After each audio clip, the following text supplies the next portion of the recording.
As-tu envie d'énergiser ton assiette? Aimerais-tu mieux comprendre comment ton système digestif fonctionne et surtout comment il peut avoir un impact sur ton énergie, ta vitalité et ton shine? C'est exactement le sujet de l'épisode d'aujourd'hui. Parce que toi aussi, tu peux te permettre de briller.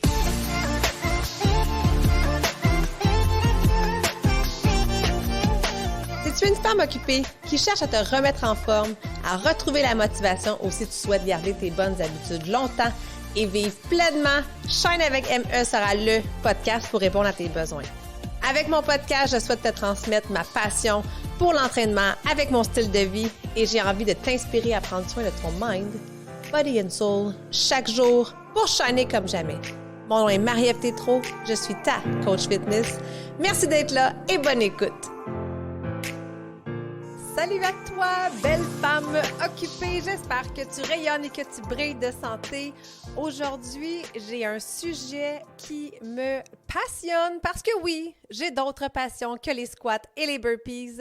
On va parler alimentation. Comme je t'avais mentionné lors de l'épisode précédent, l'alimentation joue un très, très grand rôle au niveau de ton énergie, de ton humeur. Puis aujourd'hui, on va approfondir un petit peu plus nos connaissances sur le sujet. As-tu déjà entendu parler de ton gut, de ton microbiote, de ta flore intestinale? Bien, c'est de ça que j'ai envie de parler aujourd'hui. J'avoue, c'est pas un sujet qui est super sexy, mais tu vas comprendre à quel point, quand tu comprends mieux ce qui se passe à l'intérieur de ton corps, tu vas être capable de mieux gérer et surtout de venir aider ton énergie, ton humeur, tes hormones, ta sensation de bien-être et tout se passe par ton assiette. Donc, ton microbiote intestinal, ta flore intestinale, ton gut, le gut, c'est l'expression anglaise, c'est un regroupement finalement de micro-organismes. Ce sont des bactéries, ce sont plus de 100 milliards de bactéries qui sont à l'intérieur de toi, puis le mot bactérie a souvent été relié à quelque chose de négatif, hein, un microbe, un virus. Mais par contre, les bactéries, il existe des bonnes bactéries, puis notre corps en contient vraiment, vraiment beaucoup. Mais malheureusement, par notre alimentation, par nos mauvaises habitudes, par l'environnement, l'air, l'eau et tout ça, on est en train de réduire ce taux de bonnes bactéries-là. Puis au contraire, on est en train d'inflammer notre système digestif, puis c'est ça qui crée des problèmes dans ta santé générale. Ton microbiote, il joue un rôle crucial, oui, au niveau de la digestion, de l'absorption de tes nutriments, mais au-delà de ça, au niveau de ton système immunitaire, de ta santé globale, même au niveau de la régulation de ton poids, de ton humeur, de tes hormones. Est-ce que présentement, ça t'arrive de te sentir fatigué, de ressentir tout le temps une fatigue, de te coucher le soir épuisé, de te lever le matin fatigué? As-tu l'impression d'être tout le temps ballonné, de jamais être confortable dans ton corps, d'être toujours serré dans tes vêtements? Être-ce que tu as un down après les repas? Tu sais, le midi, tu dînes, puis là, ouf, après ça, j'irai faire une petite sieste ou j'ai besoin d'un café pour être capable de finir ma journée. Est-ce que tu as des problèmes de peau, de l'acné, du psoriasis, de l'eczéma? As-tu une maladie inflammatoire comme l'arthrite? Ressens-tu des symptômes de dépression? Mais ça va jusque-là, ton système digestif, ton microbiote. C'est de plus en plus prouvé, c'est ton deuxième cerveau. Il y a tellement de transmissions neuronales qui se font entre ton microbiote et ton cerveau, c'est capoté. Alors oui, ce que tu manges a une grande influence sur ta santé physique, mais aussi sur ta santé mentale. Qu'est-ce qui peut influencer ton microbiote? Bien, j'en ai mentionné un petit peu, c'est ton mode de vie.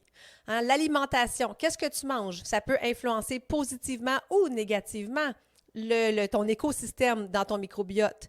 Si tu prends de la médication, des antibiotiques, assurément, ça vient déranger.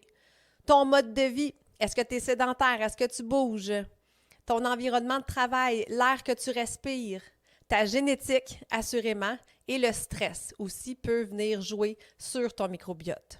Mais aujourd'hui, dans l'épisode, j'ai envie de venir chercher plus au sujet de l'alimentation. Qu'est-ce que tu peux faire? Quels sont les gestes concrets que tu peux faire dans ton quotidien pour ajouter plus d'éléments positifs et peut-être même réduire certains aliments pour éviter d'inflammer ton corps. L'automne est maintenant bien installé et c'est la saison où on attrape des fois des petits microbes, des virus, les nez qui coulent, hein, la grippe, les rhumes saisonniers.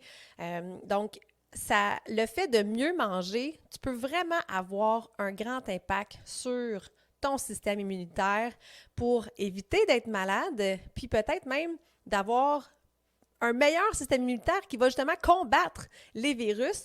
Tu sais, si je prends mon exemple, moi là, j'ai pas de bois, là, mais je vais toucher du bois parce que je suis rarement malade. Mais en même temps, je fais tellement attention à mon mode de vie. Tu sais, je bouge sur une base quotidienne, je mange super équilibré, je mange plein de couleurs, je mange plein de variétés, mais ça a un impact justement sur mon système immunitaire. Puis ça fait en sorte probablement qu'aujourd'hui, je suis rarement malade. Puis quand je le sens, là, tu sais, des fois, on le sait, là, comme oh, j'ai comme un frisson ou j'ai des douleurs musculaires parce que notre corps est en train de combattre. Mais moi, c'est bien, bien rare que ça va au-delà de ça. J'ai comme les pré-symptômes, mais c'est très rare que le virus va me mettre à terre parce que, justement, mes soldats sont prêts, puis sont au combat, puis sont nombreux. Parce que c'est ça qui arrive. Avec ton alimentation, tu influences tes petits soldats à l'intérieur. Plus tu crées de l'inflammation, mais plus les mauvaises bactéries prennent le dessus, puis tes bonnes bactéries diminuent.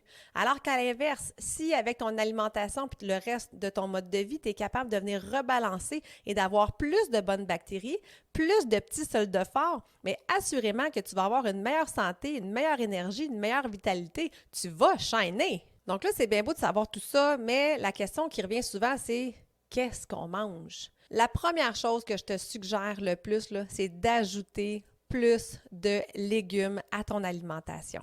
Ajoute des fruits, ajoute des légumes, ça va ajouter des fibres naturellement à ton alimentation, puis ça, c'est excessivement bon pour ton système digestif. J'aime beaucoup ajouter des légumes verts comme le brocoli, le kale, les épinards. J'en ajoute dans plusieurs de mes recettes, que ce soit en sauté ou que ce soit cru dans mes salades. Tu peux consommer aussi des petits fruits comme le bleuet, la framboise, la mûre. Ils sont remplis d'antioxydants. C'est des aliments qui sont super riches. Moi, j'en ajoute souvent dans mes smoothies, dans mes yogourts, dans mes gruyos overnight et même dans mes salades. Manger des céréales complètes, ça fait aussi partie des saines habitudes à avoir dans ton assiette. J'adore le quinoa. C'est un de mes grains entiers favoris. Puis un petit truc, pour apprécier le quinoa, il faut vraiment, vraiment bien le rincer avant la cuisson. Alors, si tu souhaites diminuer l'inflammation de ton corps, tu devrais réduire considérablement ta consommation de gluten, de produits à base de blé. Puis pourquoi cette fameuse guerre-là au gluten? C'est pas tant le gluten qui est le problème, c'est pas tant la farine, mais le processus de transformation. L'industrialisation depuis des dizaines et des dizaines d'années ont tellement changé la forme de nos aliments que c'est pas vrai qu'aujourd'hui, la germe de blé est la même qu'on avait dans les années 1900. Alors, c'est ce processus-là de transformation qui fait en sorte que ça enlève les bonnes propriétés et malheureusement, ça a ajouté des produits chimiques dans nos aliments. Puis ces produits chimiques-là, bien, ça fait réagir notre corps, ça le fait faire de l'inflammation. Puis, il faut que tu saches que l'inflammation, c'est un processus qui est tout à fait normal.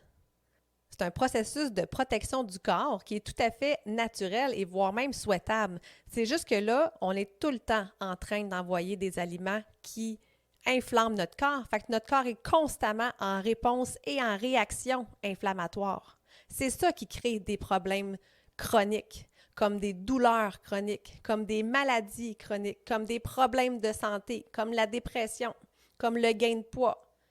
C'est le fait d'être inflammé constamment qui fait en sorte que tu ne te sens pas bien aujourd'hui. Puis tu sais comme moi, il existe toutes sortes de formes d'alimentation, des types d'alimentation, des modes, des régimes, des diètes, des solutions miracles. Mais pour moi, l'alimentation qui résonne le plus avec mes connaissances, avec mes valeurs, avec mon expérience personnelle, c'est l'alimentation anti-inflammatoire.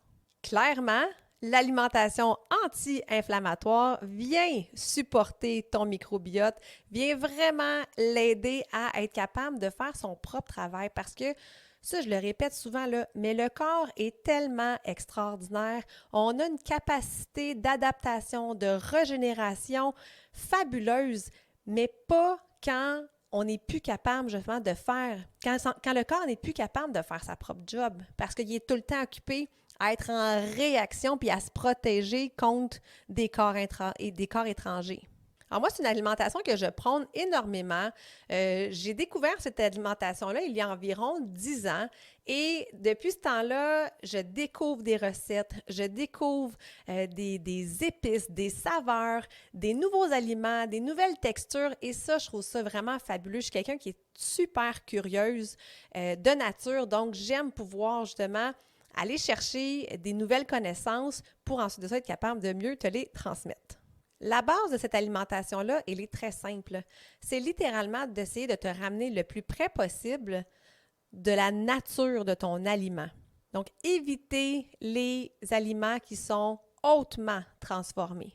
Alors, on évite le sucre, on évite les produits avec du gluten, on évite les produits laitiers, l'alcool et le café qui peuvent aussi être des addictifs ou des produits inflammatoires. Puis là, je t'entends déjà, je me dis « Oh my God, qu'est-ce qu'on va manger de bord de la salade? » Je te rassure, il existe plein d'alternatives. Par exemple, moi, je ne consomme plus de pain ou de pâtes, en tout cas sur une base vraiment très, très rare. Ça peut m'arriver à l'occasion si je suis au restaurant ou reçu chez des amis ou de la famille.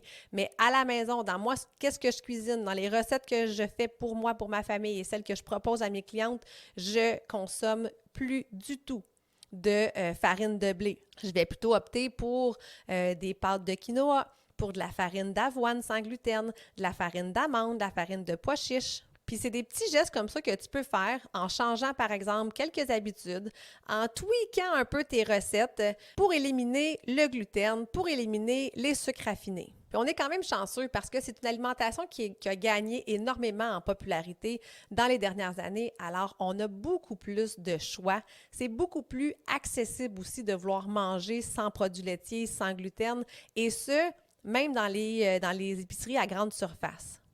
Puis c'est faux de penser que ça coûte excessivement cher de bien manger parce qu'aujourd'hui, là, à l'heure où on se parle, ça coûte cher manger. Notre panier d'épicerie est probablement la plus grosse dépense qu'on a à faire chaque semaine. Alors, vaut mieux le faire avec des bons aliments, avec des bons nutriments qui vont être utiles pour ta santé, qui vont vitaliser ton énergie, ton humeur et qui vont t'aider. Qu'à l'inverse, aller vers des aliments qui sont pauvres en nutriments, en vitamines, qui sont hauts en sucre, en mauvais gras, et ça peut avoir des impacts, des répercussions vraiment négatives sur ta santé. Puis là, je le sais, mon podcast s'adresse aux femmes occupées et effectuer des changements, surtout dans l'alimentation, c'est vraiment pas évident. Ça demande du temps, ça demande des recherches, puis je peux comprendre que ça fasse peur puis que tu dis « j'ai vraiment pas le temps de faire ça ». Une des premières choses que tu peux faire, c'est de planifier tes repas. Parce que c'est souvent ça le problème, c'est lorsqu'on est moins bien planifié qu'on dévie plus, qu'on va chercher de la restauration rapide, qu'on ouvre le garde-manger puis qu'on va chercher des collations dans des sacs. Et c'est cette alimentation-là qui est plus nuisible. Alors que si tu as des bons aliments, des bonnes collations qui sont faites maison, dans le frigidaire, dans le garde-manger, bien, ce sera plus accessible puis tu vas avoir envie de te tourner vers ça en premier. Tu sais que pour moi, c'est ultra important de pouvoir t'aider puis de t'accompagner à faire des micro-changements puis surtout à te faciliter la tâche. J'ai fait un webinaire dernièrement d'1 heure exactement sur le sujet de l'alimentation anti-inflammatoire. Si tu veux aller l'écouter, ça vaut vraiment la peine de prendre ce temps-là pour mieux comprendre les fonctionnements, mieux comprendre les bases de cette alimentation-là, puis surtout comprendre l'impact que tu peux avoir sur ta qualité de vie, sur ton énergie, tout ça par ton assiette. Puis dans le webinaire, je donne plein de trucs concrets que tu peux faire pour faciliter. Je te donne une liste d'ingrédients justement à éviter, mais surtout une liste d'ingrédients à prioriser dans ton alimentation. Alors, c'est un webinaire qui est gratuit. Le lien est dans la description de l'épisode. Tu peux aller le voir. Si jamais tu écoutes ce podcast dans plusieurs semaines, plusieurs mois, plusieurs années et que le lien n'est plus disponible, tu peux toujours t'inscrire sur la liste d'attente pour recevoir le prochain webinaire. Tu sais, bien manger, c'est comme tout le reste. Si tu te donnes du temps, si tu fais des efforts nécessaires, si tu apportes des petits changements, ça peut être possible pour toi aussi. Que tu cuisines souvent ou pas du tout, que tu aies beaucoup de connaissances ou aucune, pour moi, ça n'a pas d'importance. Parce que chaque changement compte. C'est ça qui est important. Puis il y a une chose que je peux te garantir, c'est qu'en faisant des changements dans ton alimentation, vraiment rapidement, tu vois des changements. Alors ça aussi, c'est super encourageant. Versus l'entraînement, c'est pas vrai que du jour au lendemain, tu commences à lever des poids puis tu vas voir ta musculature apparaître. Ça prend plusieurs semaines, voire même plusieurs mois. Mais en alimentation, c'est beaucoup plus rapide. En quelques jours, tu peux voir des changements significatifs dans tes symptômes. Alors, je t'invite réellement à aller écouter le webinaire, à me suivre sur les réseaux sociaux parce que je partage souvent des trucs, des recettes. Et pour moi, c'est important de te donner des recettes qui vont être accessibles, qui vont être le fun et qui vont être appréciées autant des petits que des grands. Et si le cœur t'en dit, tu pourras même te joindre à nous dans un prochain défi pour changer ton assiette, une habitude à la fois. Alors, j'espère que je t'ai donné le goût de manger mieux, que ça te motive à faire des petits changements et surtout que tu as envie d'en connaître plus sur le sujet parce que oui, quand on sait plus, on peut faire mieux. Merci d'avoir été là et on se retrouve au prochain podcast. Merci de prendre le temps d'être avec moi. J'espère que l'épisode t'a plu et si c'est le cas, je t'invite à la partager, mais surtout, abonne-toi pour ne rien manquer.